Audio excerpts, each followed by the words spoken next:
I've been involved in two different groups in our work this year. One is focused more on looking at disproportionate data in our building and ways that we can get the demographics of all of our classes, including honors and CIS and AP courses, to match the demographics of our building. And then also a group that is studying the book White Fragility. And I chose these two because one, I think, has a very important systematic angle in our building to try and dismantle systems that have maybe been in place for a long time. And the other is because I need to grow as an individual as well. So reading the book White Fragility and learning about some of the things in there have helped me to reflect and gain some perspective on my own life.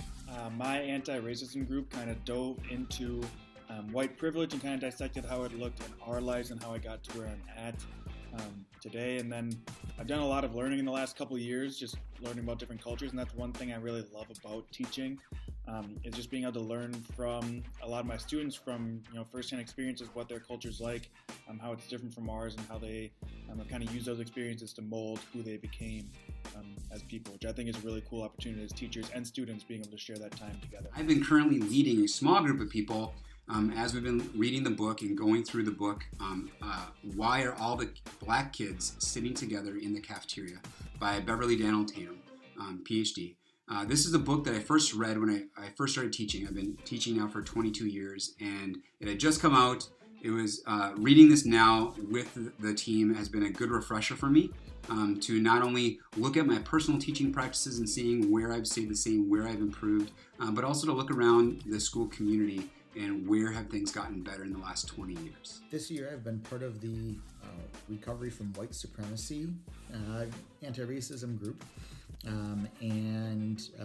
Basically what we've been doing is using a multi-step process to examine the role of dominant white culture in our lives and the lives of others, and where those beliefs that we sometimes hold inherently come from, and how do we go about working through those to create and behave in ways that are more just for everyone, and work to help our society become a society that is more just for everyone.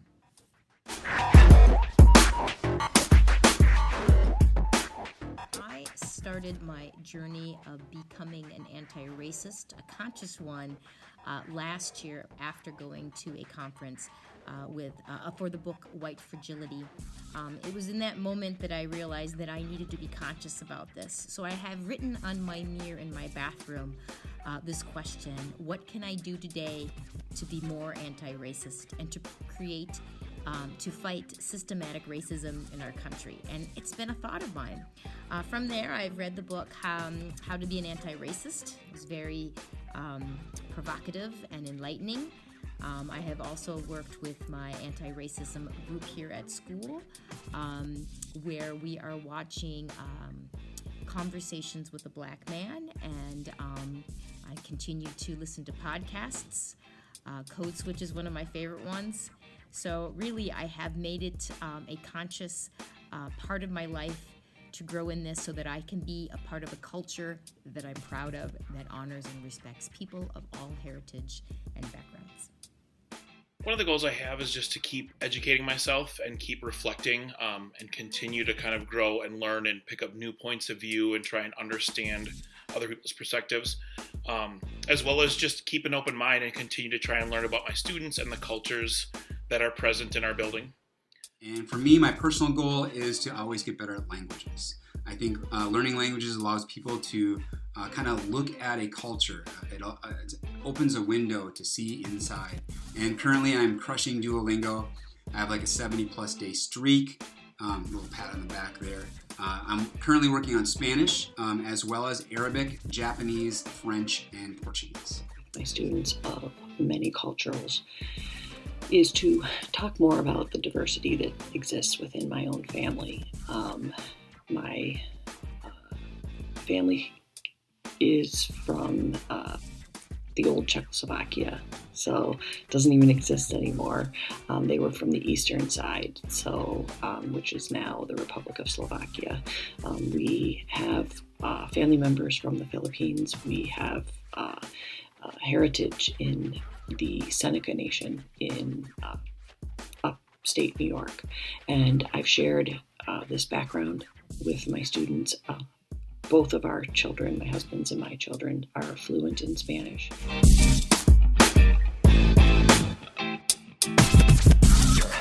Big aha I've had in our work this year in the building, and mostly just since last school year, is that listening to people is so important. And not just listening, but seeking to understand their point of view and then applying that point of view to situations I might encounter after I've had that conversation with that student or person. Because listening alone is not quite enough, because you need to go the next step and then seek to understand, really understand their point of view, and then apply it when that happens again. Because if I haven't really applied it, then I haven't really learned.